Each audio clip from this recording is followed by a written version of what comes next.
अस्सलामुअलैकुम, मैं मुनीर अहमद। आप देख रहे हैं मेरा YouTube channel Munir Gill official. और आज हम कनक की बिजाई कर रहे हैं, काश्त कर रहे हैं। तो आपको दिखाते हैं कि सबसे पहले हमने बीज वगैरह डाल दिया था सुबह ही, तो अब इसके ऊपर रूटा चलाया जा रहा है, तो वो दिखाते हैं आपको।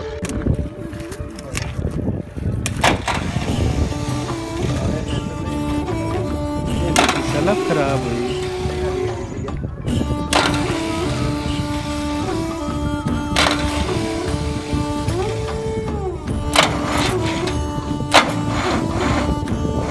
और रूटा बंद कर, रूटा भी चलता पे आई तो ही स्टार्ट छेती है।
कीड़े मकोड़े निकलते हैं तो उसको खाने के लिए निकलेंगे या पकड़ लेंगे। अक्सर यहाँ से वो ढूंढी या कोई मेंढक के बच्चे निकलते हैं।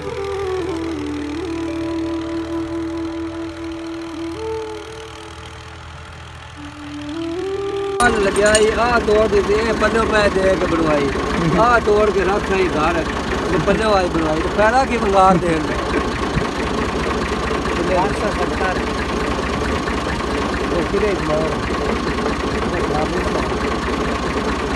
पैदा की आया बेटे है नाले घर शायद दी नाले घर पे उल्टा 100 गल कर बच गया तो आ किवें जांदे ने वो ट्रैक्टर ने चढ़न लग गए। हां तो ट्रैक्टर के टायर ने खेत के थल्ले सके थल्ले आ गया टायर के रहा ना। हां पूरा पिलक गया ਟਾਇਰ ਦਾ ਥੱਲੂ ਹੋ ਕੇ ਵਿੱਚ ਵੜਿਆ ਹੋਣਾ। ਟਾਇਰ ਨਾਲ ਨੱਪ ਲਿਆ ਨਾ। ਹਾਂ ਅभी ਟਰੈਕਟਰ ਟੁੱਟਦਾ ਜਾਂਦਾ ਬੰਦਾ ਆ ਕੋਲ। ਤੇ ਆਪ ਡਰਾਈਵਰ ਹੀ ਆਓ? ਡਰਾਈਵਰ ਆ ਥੱਲੇ ਇੱਕ ਲੈ ਗਿਆ ਹੈ, ਹਾਂ ਇੱਕ ਚੜਨ ਲੱਗ ਪਿਆ। ਅੱਛਾ ਉਹ ਜਿਹੜਾ ਚੜਨ ਵਾਲਾ ਨਾ ਹਾਂ ਉਹ ਜਨਾਬ ਦਾ ਪੈਰ ਤੇ ਅੜ ਗਿਆ। ਹਾਂ ਉਹ ਪੈਰ ਦਾ ਤਰੀਕਾ ਨਹੀਂ ਤੇ ਜਿਹੜਾ ਉਹ ਲੱਥਾ ਹੈ ਉਹਨੂੰ ਕੋਈ ਨਹੀਂ ਪਤਾ ਉਹ ਲੱਗਾ? ਵਗ ਗਿਆ ਉਹਨੂੰ। ਐਡੀ ਸਪੀਡ ਹੈਗਾ ਵਗ ਗਿਆ। ਮੈਂ ਵੀ ਗਿਆ ਉੱਥੇ ਤੋਂ ਮੋਟਰ ਉਹਦੇ ਨਾਲ ਗਹਿਰੇ ਪੂਰੇ ਹੋ ਗਏ। ਨਹੀਂ ਇਹ ਆ ਥੋੜੇ ਦੇ ਪਹਿਲੇ ਨੈਟ ਤੇ ਵੇਖਿਆ ਇੱਕ ਜਗ੍ਹਾ ਵਾਰਦਾਤ ਹੋਈ ਹੈ, ਉੱਥੇ ਵੀ ਐਵੇਂ ਹੀ ਮਸਲਾ ਬਣਿਆ। ਬਹੁਤ ਇਹਦੇ ਬੜਿਆ ਵੀ ਵਾਕਿਆ ਹੀ ਦੁਨੀਆ ਹੈ। ਮੁੰਡੇ ਦਾ ਬੰਦਾ ਹੀ ਮੁਬਾਰਾ ਆਇਆ ਹੀ ਮਾਂ ਕਹਾਂ ਲੈ ਉਹ ਜਿੱਥੋਂ ਦਾ ਹੀ ਹੈ ਰੇਰੂ ਜਾਏਗਾ। ਤੇ ਮੰਗਾਰ ਵੇ ਕਿੱਥੋਂ ਆਇਆ, ਕਿੱਥੇ ਹੁੰਦੀ ਮੌਤ ਲਿਖੀ ਹੈ। ਇਹ ਹੋ ਜਾਂਦਾ ਹੈ ਜਦ ਜਿੰਦੀ ਕਿਸੇ ਦੀ ਘਟੀ ਜਿੰਦੀ ਲਿਖੀ ਐਵੇਂ ਨਾ ਜਿਵੇਂ ਲਿਖੀ ਹੋਵੇ ਗਿਆ ਸਭ ਹੋਣਾ ਹੈ। ਹੋਣਾ ਹੀ ਹੋਣਾ। ਉਹ ਆਕਾ ਨਵਾਂ ਪੁਹਾਲ ਆਈ ਆ ਉਹ ਦਿਮਾਗ ਨੂੰ ਚੜ ਜਾਣੀ। ਬੜੀ ਟੀਵੀ ਭਾਈ ਥੋੜੀ ਜੀ ਗਰਮ ਤੇ ਕਰੇ ਹੁਣ ਆਕਲਾ ਲਾ ਲਈਏ। ਬਰਫ ਇੰਨੀ ਤਾਂ ਪਾ ਲਿਆ ਕੋਲਾ ਹੀ।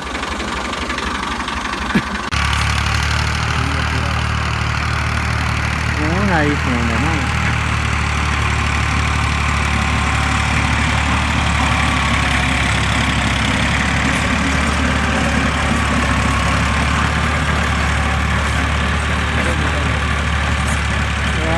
छोटे न बनाते हैं फिर कुछ म्यूजिक ला। ये है जी अमरूद का बाग माशाल्लाह। अमरूद देखें 1 2 3 4 5 6 और सारे छोटे पौधे पे इतने ज़्यादा अमरूद लगे हैं देखें।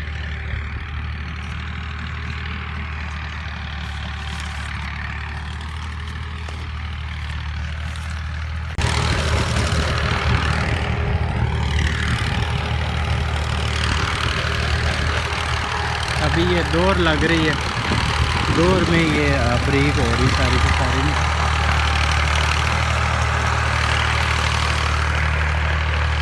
इतने मैं पे ना भी इतने वाह सटिया वे गिल्ली पावे निकले ही ना इतों कणक निकल जाती अभी की नाल लगा खलोता नाल चंद्रा ना चमड़े जे थले आ गया और बखता उवें चुगन लग पे। कुकड़ियां बखता उवें चुगन लग पई।